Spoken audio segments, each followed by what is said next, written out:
Benvinguts al podcast de Com funciona el món. Soc Miquel Vila i avui us vull parlar del que va passar aquest dilluns, el dia 28, d'aquesta gran apagada que es va patir a Catalunya i entroncar-la, de fet, amb el que vam parlar a l'últim podcast, no? Que té a veure amb això, que no deixa de ser part d'aquest decadentisme nacional que explicaven al vídeo sobre el preu del socialisme i el managerialisme i una mica aquest sistema que s'ha construït i, de fet, el deteriorament d'ambdós, no? que venen conjuntament. No? I la mostra de tercermundització, d'alguna manera, que pateix el país, que és el fet que tot és a dir, Catalunya, però que tot l'estat espanyol i tota la península ibèrica acabin sense llum d'una manera amb la qual encara no li han acabat de trobar una explicació, però pel que sembla seria hi ha com dos grans temes, no? Que seria d'una banda el fet de que la sobreutilització, no? Inclusió dins el sistema elèctric de renovables que funcionen diferent a com funcionen altres elements, altres capacitats de creació d'electricitat d'altres centrals elèctriques, ha fet que va acabar sobrecarregant la xarxa i perquè la xarxa no està adaptada per la manera diferent de la qual operen les renovables, i de l'altra banda un altre factor conjunt és la extrema centralització de la xarxa elèctrica de l'estat espanyol, que de fet avui justament llegia que Portugal ha decidit separar-se de la xarxa espanyola per seguretat, fins que la cosa s'aclareixi. S'estan intentant desconnectar per no tenir problemes. I aquestes són, diguem-ne, dos problemes que no són exactament el mateix, però sí que són interessants. Com a mínim aquesta és la hipòtesi, diguem-ne, que més s'està treballant, però en aquests dies, i com veieu no vull entrar en tecnicismes, en temes tècnics, que segurament tindreu molta gent explicant-vos moltes coses aquests dies i tampoc us vull avorrir jo en coses que probablement tampoc no acabaria d'explicar al 100% de forma acurada, però el que sí que veurem també aquests dies seran múltiples narratives. És a dir, perquè una cosa són, diguem-ne, els fets, una altra cosa seran la interpretació que se li donarà a aquests fets. Hi ha des d'explicacions totalment alternatives, hi ha gent que segurament encara seguirà defensant que això ha sigut degut a un sabotatge, ja sigui un atac informàtic o jo que sé, o algú que ha robat el coure, i aquí pots posar aquí la gent, el grup, el subgrup que et faci més ràbia, atacs informàtics, que si han sigut els russos, que si ha sigut jo que sé, Israel, que si ha sigut Ucraïna, que si ha sigut qui sigui, no? Cadascú això treballarà amb el seu argument una mica, amb la narrativa que més li satisfaga. Però tindrem d'una banda això, i després un altre element que crec que serà també important de parar atenció seran les narratives, és a dir, fins i tot si s'accepta és a dir, que això ha sigut una fallada tècnica, llavors quins són els culpables d'aquesta fallada tècnica, això serà un altre terreny de disputa. Probablement no tindrem mai una explicació unificada on tothom estarà d'acord, sinó que cadascú mirarà d'encaixar la realitat de la manera que més li vagi millor per la seva història. Tot i que, òbviament, hi ha narratives que se sostenen molt millor davant la realitat que d'altres. Una narrativa que de fet ja ha sortit i m'ha fet força gràcia és la crítica de que a les centrals de gas o etc. no estiguessin produint més energia perquè el preu del quilowatt era pràcticament zero, i per tant això, no, que quan ha hagut les oscil·lacions, que l'energia, que les renovables no han sigut capaços, han tingut la baixada, que no han sigut capaços de mantenir a nivell, llavors normalment això amb un mix energètic diversificat, això es compensaria, que per això és lo interessant, lo millor és tenir diferents fonts d'energia, perquè quan una falla, les altres poden d'alguna manera entrar en el sistema i recuperar, però algunes no estan en funcionament per això pels preus, com si tenir centrals de gas o del que fos produint electricitat que no s'està emprant fos és a dir, a cost zero, és a dir, que on no surten els números fos una solució viable, no? Això no és a dir, això potser es pot fer en una situació d'emergència molt extrema, però no les pots simplement tu tenint cremant combustible simplement per veure si això passa. Això normalment no es funciona així. El que sí que hi ha és la capacitat, doncs, si ja estan en funcionament, doncs, que siguin capaces d'entrar més si fa falta. Si hi hagi uns marges, però clar, quan estem parlant de que, és a dir, si s'estan produint amb renovables un 60 o un 70%, clar, aquí no funciona, no et surten els números, és a dir, no pots passar de tenir una altra font produint un 5 o un 10% a que produeixi un 30 o 40, saps? És a dir, no, això no és com va, però bueno, ja he vist algun argument així que m'ha fet força gràcia. Un altre argument també és això que justament aviam si és cert que és a dir, el mercat espanyol està dominat per un oligopoli de 4 empreses que són tècnicament privades, però el que és la xarxa espanyola d'electricitat doncs no deixa de ser, doncs és una empresa pública. Llavors la idea de que si en comptes d'un oligopoli hi hauria, i al final, és a dir, el que és a nivell de retiment de comptes, d'eficiència, etc.,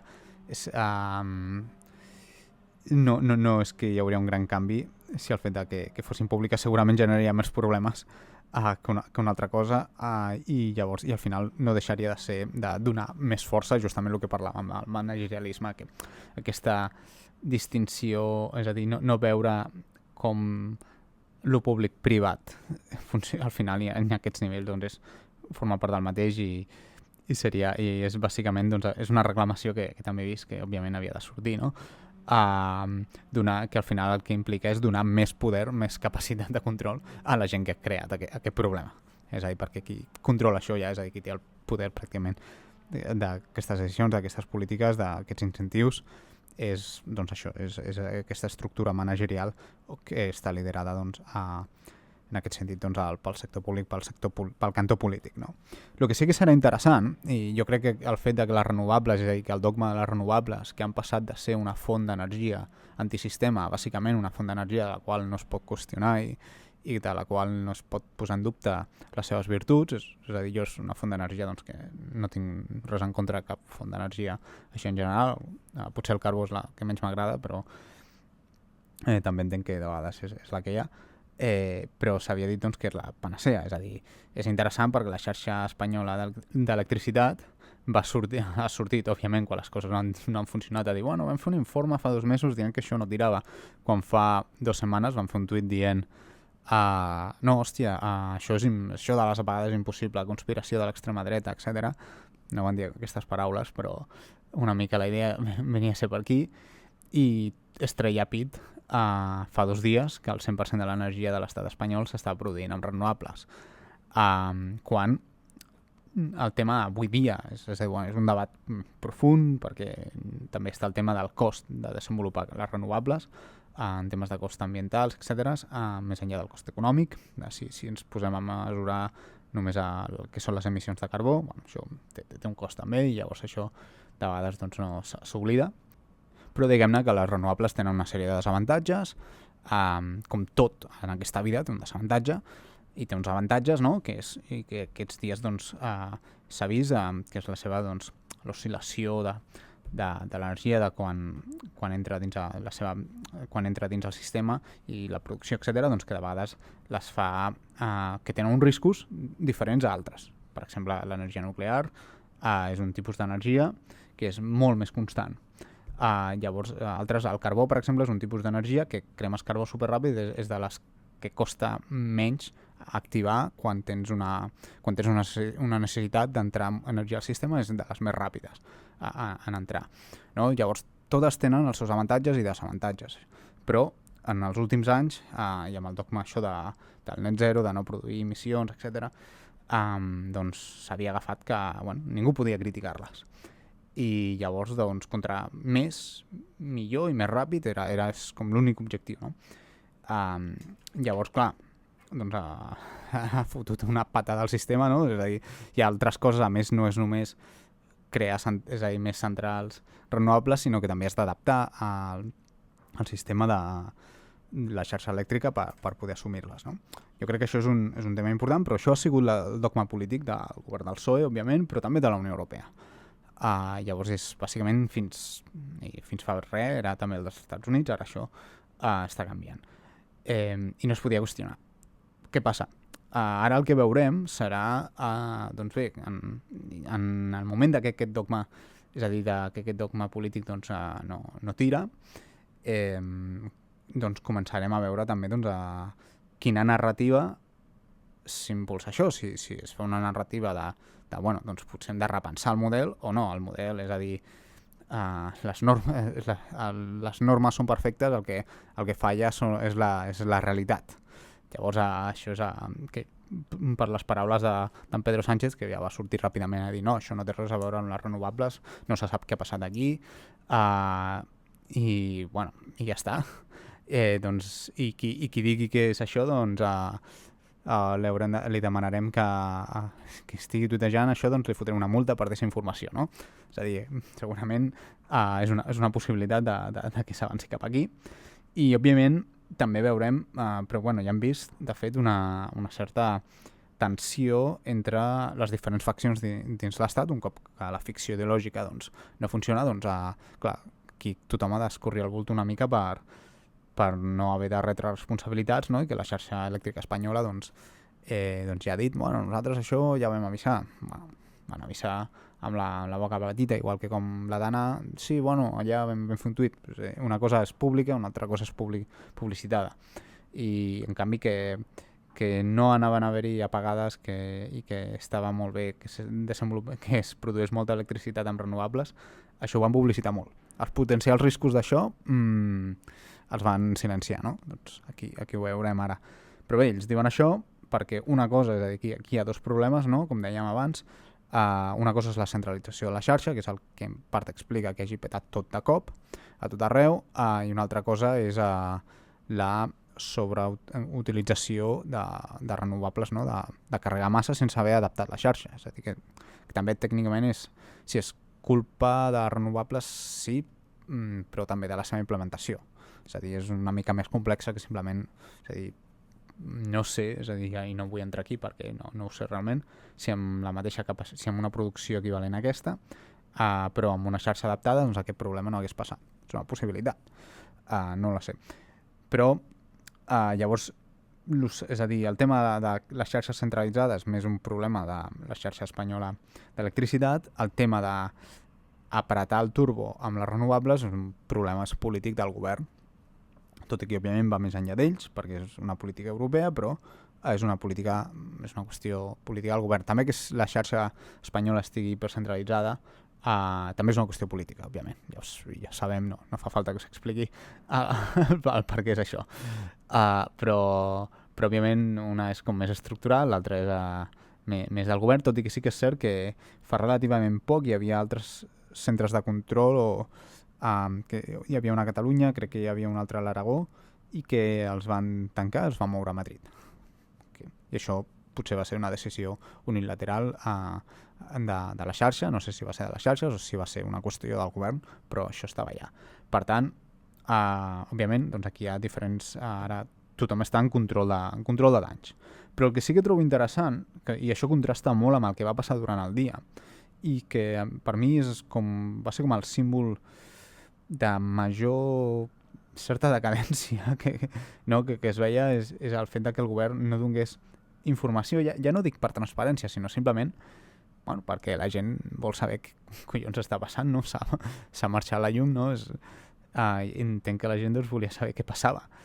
I que el govern no donés pràcticament informació, no intentés ni tan sols treballar una explicació de per què això estava passant. És a dir, només s'han posat les piles quan han vist que això podia atacar directament un tema clau de la seva política i per tant que tothom identifica amb ells, justament quan hi ha el debat sobre tancar les nuclears. Llavors això crec que és un tema clau també, però al moment no, i fins i tot els mitjans. És a dir, en un moment on la majoria de gent a l'estat espanyol no tenia accés a l'internet, per tant, les xarxes socials difícilment podien actuar com a punt d'informació del que estava passant,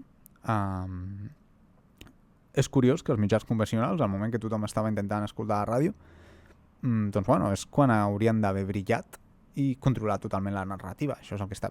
És a dir, una major col·laboració entre el govern i els seus mitjans, que al final són seus, siguin públics, siguin privats. Això és irrellevant perquè és tot el mateix, per explicar què passava. Però el fet de que ni tan sols tinguessin l'habilitat d'inventar-se, és a dir, una història per vendre, a mi això per mi és com un dels símbols de major decadència, de declivi de les capacitats d'acció i d'actuació de l'Estat. Jo crec que això és un tema interessant. És de les coses que vaig trobar com més estranyes, no? I al final a mi el que em suggeria llavors és que una mica el missatge que estaven donant és el motiu, de fet, és irrellevant perquè això anirà passant i si no és aquesta serà una altra cosa i és més important que la gent d'alguna manera es vagi acostumant que això és el que anireu tenint que no pas mirar d'inventar-nos una història ràpidament per controlar un relat. També potser una altra possibilitat és que com les xarxes socials estaven força desconnectades, és a dir, hi havia gent que tenia internet però no tothom, doncs potser no tenien aquesta competència de relats alternatius que havien de combatre i per tant això tampoc els hi donava gaires incentius i justament quan tot s'ha reactivat i la gent ha començat a dir bueno, és que això ha sigut les renovables, que això ha sigut tal, això ha sigut política culpa del govern perquè ja us ho van dir i no ho heu fet, aquí és quan s'han reactivat i han vist la necessitat de mirar de construir una narrativa per controlar el relat, però em sembla que més que una narrativa ha sigut un control de danys, que no és el mateix però no és el mateix, són coses, hi ha un matís, no? I això és un tema interessant. Després un altre, que també és que connecta amb aquesta percepció una mica d'acceptació, un declivi una mica de tot, no? És el fet que és un fet que és positiu en el sentit de que la gent va saber organitzar-se, no s'han vist notícies de gent saquejant o robant a mansalva, és a dir, sinó la gent doncs, espavilant-se, mirant de trobar maneres d'ajudar-se, fins i tot a algunes històries allà on no hi havia semàfors, d'algú random es posava a controlar el trànsit i la gent doncs, li feia cas, perquè és l'única manera que tenien de tirar i en comptes d'haver-hi 300.000 accidents, doncs hauran hagut uns quants, imagino, però menys. Això crec que és positiu, és a dir, això crec que és bo i que explica també doncs, d'alguna manera totes aquestes crides que també hi havia alguns dient que envien l'exèrcit a fer què? O demanar, és que el govern ha de liderar més, ha de fer... Bueno, és a dir, si ja acceptem que són maldestres, doncs una cosa és exigir-los responsabilitats perquè són els responsables i això s'ha de fer, però exigir-los, és a dir, donar-los més autoritat i més poder i més capacitat de control quan sabem que són uns inútils, doncs segurament no és la millor idea i si la gent, doncs, el que és la seva vida quotidiana, doncs saben organitzar-se d'una manera més o menys espontània en aquestes situacions, que també s'ha demostrat amb la pandèmia i altres coses, és a dir, com la gent en general, doncs, per moltes maximitzacions d'anècdotes, en general la gent doncs, va fer el que havia de fer i el govern de fet es va extralimitar pràcticament tot en aquell moment, fins al moment, als últims mesos, que era absurd. Doncs amb això ha passat una mica el mateix. També està clar que, és a dir, que va ser un dia només. També jo crec que és important diferenciar si en comptes de l'apagada hagués durat, si en comptes d'un dia, un dia i mig potser, hagués durat setmanes, doncs llavors segurament l'actitud de la gent potser hagués canviat. Llavors és quan una autoritat robusta potser és més important, no? Però això és cert, s'ha demostrat en diverses situacions que quan hi ha un desastre la gent doncs no són gent massa embogides i hofessianes, sinó que hi ha en general hi ha força més solidaritat entre les persones del que ens imaginem, no? Sí que, de vegades, doncs, a la Dana sí que van haver-hi imatges protagonitzades per certa gent, però en general tampoc no va ser el cas. Ara, el que sí que és interessant és, de fet, l'extrema normalització o fins i tot certa passivitat com moltíssima gent s'ho ha pres. Que és com l'altre contrapunt, és a dir, no és normal el que va passar. i el fet de que la gent bàsicament doncs, bueno, no sembla que li hagi importat gaire, doncs jo crec que això sí que és més problemàtic, perquè això ja explica doncs, la metàfora, no, de la granota que es va bullint a poc, vol dir que la granota, és a dir, el de dilluns va ser, òbviament no vull dir que fos provocat, però va ser posar el foc més alt, i la granota igualment no va saltar, es va quedar tranquil·la dins l'olla. Això jo crec que és un dels que potser és lo simptomàticament perillós i que d'alguna manera doncs, el decadentisme es va instal·lant. També comentaris que sempre surten i sobretot des d'immigrants que diuen bueno, al meu país és que això és lo normal, encara hauríeu d'estar contents. Ja, segurament el fet de que cada vegada hi hagi més població als països occidentals, sobretot doncs, i especialment a Catalunya, que prové del tercer món, fa que la tercermundització es normalitzi, perquè més gent ja està acostumada a viure així. Òbviament, això és nefast, no puc explicar com de dolent és això i com acceptar això i com aquests comentaris són increïblement nocius. I la gent acceptant-los. Després també tens el típic que ha passat una temporada fora d'Occident i que et diu, però bueno, jo això estava acostumat a funcionar així, era molt pitjor. Bueno, sí, ja, però aquesta és la maleïda diferència, no tenim totes les generacions que han estat posant la seva sang i suor per fer de la nostra terra pròspera per ara doncs simplement deixar que acabi convertint-se en un munt de runes i sigui com països que estan totalment doncs desarticulats, no? En tots els sentits. Llavors això jo crec que és un punt, això diria que és aquest punt més perillós que cal veure i que cal doncs d'alguna manera contradir, no? I posar sobre la taula doncs, que aquesta no és la manera de fer, això no es pot fer, no es pot tirar. Ara, l'important serà, de nou, quines són és a dir, tot això ara hi haurà uns dies, com us dic, competència d'històries, competència de narratives i es mirarà de quina manera això es pot utilitzar, és a dir, el govern del Sánchez, com tots els governs, intentaran que això sigui, és a dir, convertir això en una victòria. Farem una comissió d'investigació, d'informe de no sé què, que digui que nosaltres tot teníem raó, i fins i tot si acceptem que bueno, ens vam equivocar amb això, doncs ara el que hem de fer és donar-nos més poders extraordinaris a nosaltres perquè això no torni a passar. Aquesta és la típica. No? O encara doncs, ficar més paranoies en temes de securititzar la població, que si bueno, ara necessitem això, aquest kit de prevenció, és a dir, al final també hi ha un moment, tu pots fins a tens uns límits de quan et pots preparar per tot, és a dir, de vegades la millor manera de preparar-te fet en aquestes situacions, i en aquest cas específics segurament doncs és una major descentralització del sistema elèctric. Això probablement seria la política més eficient. Òbviament això implicaria també doncs, trencar l'estructura actual de no mercat de l'estat espanyol, perquè hi ha un oligopoli entre 4 grans empreses que controlen el 90% del mercat. Això vol dir que no hi ha un mercat real, és a dir, el que hi ha és un oligopoli fet a mida amb unes normes que beneficien doncs, a aquestes grans 4 corporacions, amb totes les cadires giratòries que saben que hi ha, portes giratòries, perdó, però bueno, també cadires giratòries al final s'asseuen a algun lloc, no? Que hi ha, etcètera, doncs, de nou. És a dir, que això justament doncs, evita la descentralització i justament doncs, segurament hi ha una part d'aquesta estructura del mercat que també que aquests són segurament és el que probablement potser és el que més beneficia a com s'organitzen doncs, aquests proveïdors, no? A més d'elements polítics, òbviament, que prefereixen que això sigui així des de les autoritats polítiques de Madrid, clarament.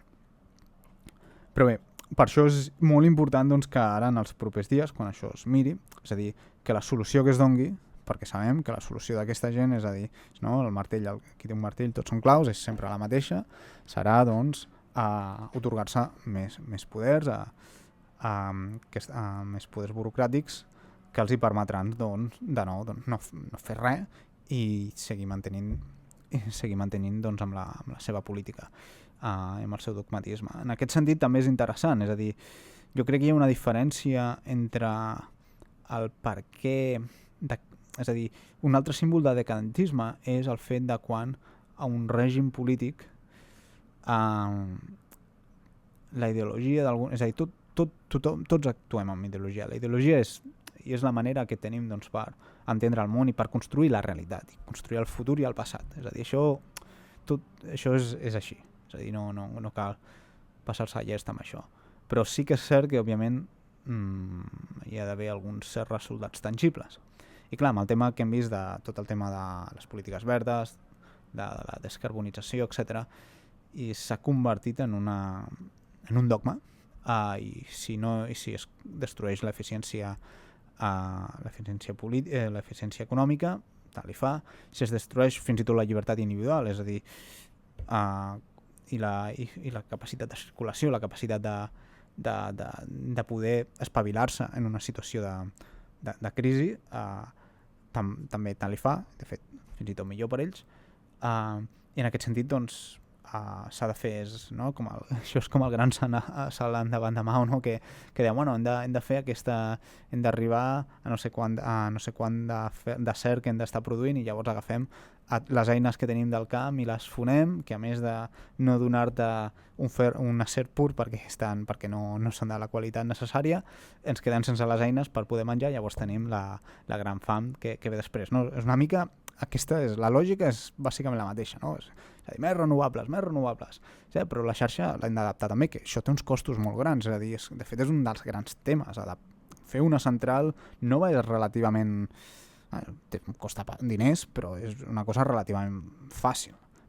Ara, canviar la xarxa, reestructurar la xarxa és més fotut, perquè llavors també tens... Clar, has de tallar, etc. És un impacte, és molt més complicat, de fet. I això és un tema que està passant també amb tot el tema de centres de dades, internet, tot això també està passant. És a dir, perquè no és només crear l'energia, sinó és conduir-la, no és tan fàcil fer això, i cada vegada consumim més electricitat, perquè cada vegada tenim més aparells electrònics. I això, bueno, doncs, té diferents impactes, com ja sabem. Però clar, al final veiem això, no? I sobretot la reacció d'en Pedro Sánchez totalment preveïble, no? Que ràpidament ja dic que no, que això són fake news, i d'aquí poc ja veurem que això és... Ja veurem fins i tot si comença a amenaçar la gent de multar-los per defensar una posició alternativa a Twitter. Simplement sembla que ha sigut és a dir, clar, que ha sigut una cagada prou forta com per que no puguin salvar-se, és a dir, que alguna cosa hauran de fer i que han quedat força desprestigiats. Però bueno, ja veurem a la que vagin passant els dies i les setmanes segurament, i l'aparell mediàtic i la propaganda tiri, i doncs probablement tindran capacitat de reconstruir la narrativa si ningú s'hi oposa. Jo crec que això és el que s'ha de fer ara. Llavors també, al final, si cada vegada entenem, no? Que estem entrant en un període de major disfuncionalitat dels estats europeus i dels estats occidentals, Estats Units el mateix, que ja ve de molts anys, per molt que, de fet, com he explicat abans, el nou govern és una reacció a això. No? I que al final, doncs, el que veiem és que totes les polítiques, i que òbviament els que han creat aquestes crisis, el que han creat aquesta situació, el que volen és sempre acaben sortint-se'n amb respostes que els doni més poder, que és el més estúpid que un pot pensar si ho penses racionalment, una persona que, és a dir, sabent que són uns inútils, sabent que ens ha portat a una situació totalment de decadència, de desestructuració, és a dir, que no estan fent bé les coses, però sempre la solució sempre és hem de donar més inversió, més capacitat, més poder a aquesta gent perquè facin més del que ja estan fent, que no és bo. Però ara ho faran bé, o ho faran bo, o se suposa que és bo però no n'han fet prou, i sempre doncs, la solució sempre és fer més, sempre és més expandir, no? El que crec que ho vaig dir en l'últim vídeo, és important doncs, expandir la burocràcia per sostenir les necessitats d'una democràcia en expansió. Llavors una mica la broma aquesta doncs, sempre és aquesta.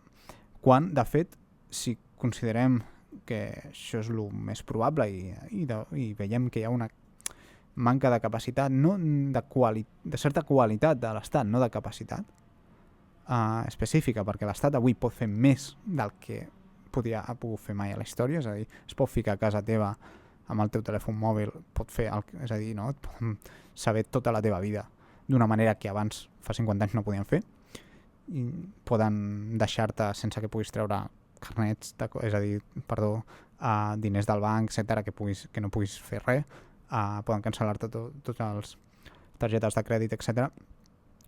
Tot això, però alhora veiem com és increïblement disfuncional. És a dir, les persones que el porten. És a dir, la maquinària cada vegada és més forta, alhora també està pitjor mantinguda, tot i que en el tema aquest específic és una mica diferent, no és per mancar manteniment, com a mínim per lo que s'està dient, però els que el piloten cada vegada són pitjors.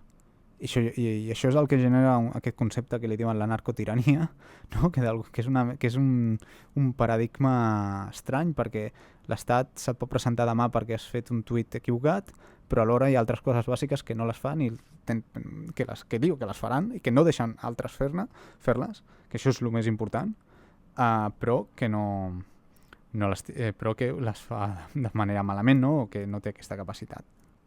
Llavors això es veu amb coses com, jo que sé, un altre exemple també que ha sortit, doncs, i que aquests dies probablement empitjorarà, que és tot el tema, per exemple, del transport públic, no? L'Estat diu, l'administració, el dogma és, no has de poder utilitzar el vehicle particular, l'hem de desincentivar perquè contamina més, genera doncs, més ineficiències energètiques, etc. És probablement cert, i heu d'agafar el transport públic, però llavors el transport públic és una puta merda. I llavors et deixen sense una cosa ni l'altra. Doncs aquesta és una situació que es va repetint de forma comuna cada vegada més, quan al final doncs, probablement potser no és la solució més eficient, però la solució més eficient al final és a dir, tal com l'expliquen, també és una fantasia perquè la realitat no s'amotlla o té també més, és a dir, és eficient només si funciona molt bé. I llavors, si hi ha d'haver una situació de més constant deteriorament, més constants crisis, doncs justament la sortida doncs, és això, donar més autonomia, tenir una major descentralització en el sentit de que és una estratègia de seguretat bàsica, sempre ha sigut doncs, la diversificació de riscos. Llavors és l'única manera. Llavors en això de l'energia segurament es traduiria doncs, amb unes fonts energètiques més properes als consumidors i amb una xarxa més descentralitzada, però no és el tema tampoc que m'interessa parlar aquí, sinó és més enllà del component filosòfic, que això connecta també doncs, amb l'altre vídeo que vaig fer sobre el tema de l'economia nacional circular i el fet doncs, de tenir unes capacitats de poder més autònomes que no siguin dependents doncs, d'aquests estats anarcotirànics i amb gran ineptitud dels que el piloten. Perquè es demostra que és l'única manera, no? Llavors, jo crec que això és el tema interessant, i el tema interessant de mirar les properes setmanes és quina solució, quina narrativa es va posant, i està molt a l'aguait que de nou doncs, aquestes narratives que al final el que intentaran des del govern del PSOE i dels socialistes també doncs, a Catalunya és mirar de trobar les solucions que reforcin més el seu poder. I això és justament doncs, el que s'ha d'evitar per totes. I fins aquí la primera part. Pels que continueu amb nosaltres, seguim després de la pausa.